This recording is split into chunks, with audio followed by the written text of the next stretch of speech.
کہ جس کام میں بھی ہاتھ ڈالو وہ کام نہیں ہوتا، کام ہوتے ہوتے رک جاتا ہے۔ بچوں کے رشتے رکے ہوئے ہیں، کاروبار رکا ہوا ہے، نوکری نہیں مل رہی، سارے مسئلے رکے ہوئے ہیں۔ تو رکے ہوئے بسم اللہ الرحمن الرحیم، السلام علیکم ورحمۃ اللہ وبرکاتہ۔ دوستوں، پیش خدمت ہے غنی اور مالدار کرنے والی ایک آیت کا وظیفہ، صرف 7 دن کا عمل۔ قرآن پاک کی ایک آیت ہے، اس کے اوپر پہلے بہت ساری ویڈیوز بنا بھی چکا ہوں۔ بیسیکلی اس کو لوگ سمجھتے ہیں، اور ہم نے بھی اسی لیے بات کی تھی کہ اس سے جادو، اثرات، بندش اور دوسری چیزوں کے لیے۔ لیکن آپ اس کو اگر دولت مندی کے لیے پڑھیں تو اس کا عمل کا طریقہ آپ کو بتاتا ہوں۔ 7 دن تک آپ نے یہ آیت سلام علی نوح فی العالمین، اس کو آپ نے 7 دن تک 621 بار ڈیلی پڑھنا ہے، اول آخر 11 بار درود ابراہیمی۔ جب 7 دن آپ اس کو 621 بار پڑھ لیں گے، اس کے بعد ایک تسبیح روز کا معمول بنا لیں، بھلے ہر نماز کے بعد پڑھیں، آپ سے دولت سنبھالنا مشکل ہو جائے گی۔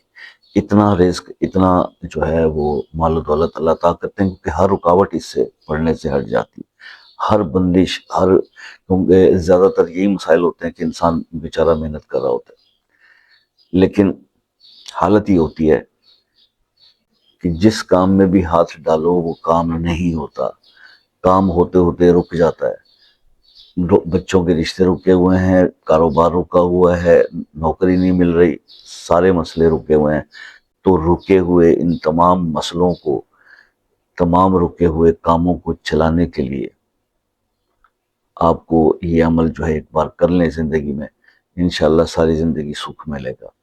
اب اس عمل کے بارے میں اگر ایک چیز اور میں کلیئر کرتا چلوں، یہ ایسا ایک عمل آپ کو بتایا ہے کہ جس کی کوئی رجت نہیں، جس کا کوئی جلالی جمالی پرہیز نہیں، اس کو کرنے سے کسی کو کوئی ٹینشن نہیں، اور بس صرف یہ کرتے رہیں اور آپ کا مقصد جو ہے وہ حاصل ہو جائے گا۔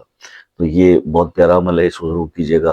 اس کے بارے میں کچھ سمجھنا ہو تو پھر آپ واٹس ایپ پر رات 8 بجے سے 11 تک میں اویلیبل ہوتا ہوں، تو آپ بات کر کے اس وظیفے سے ریلیٹڈ جو پوچھنا چاہیں وہ پوچھ سکتے ہیں، یا اپنا کوئی روحانی مسئلہ ڈسکس کرنا چاہیں۔ وظیفہ نہیں بتایا جائے گا واٹس ایپ پہ۔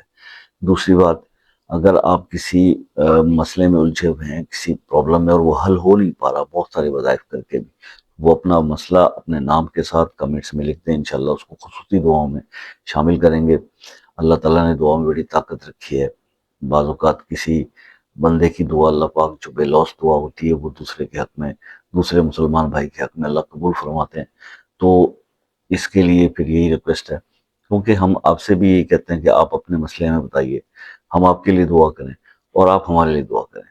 تو بس ایک دوسرے کو دعائیں دیتے رہیں، دعائیں لیتے رہیں، یہی زندگی کی خوبصورتی ہے، یہی حسن ہے۔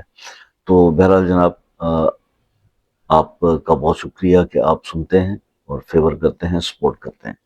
دعاؤں میں یاد رکھیے گا، اپنا بہت سارا خیال رکھیے گا۔ زندگی رہی تو نیکسٹ کسی ویڈیو میں پھر آپ سے ملاقات ہوگی، تب تک کے اجازت دیجیے۔ اللہ حافظ۔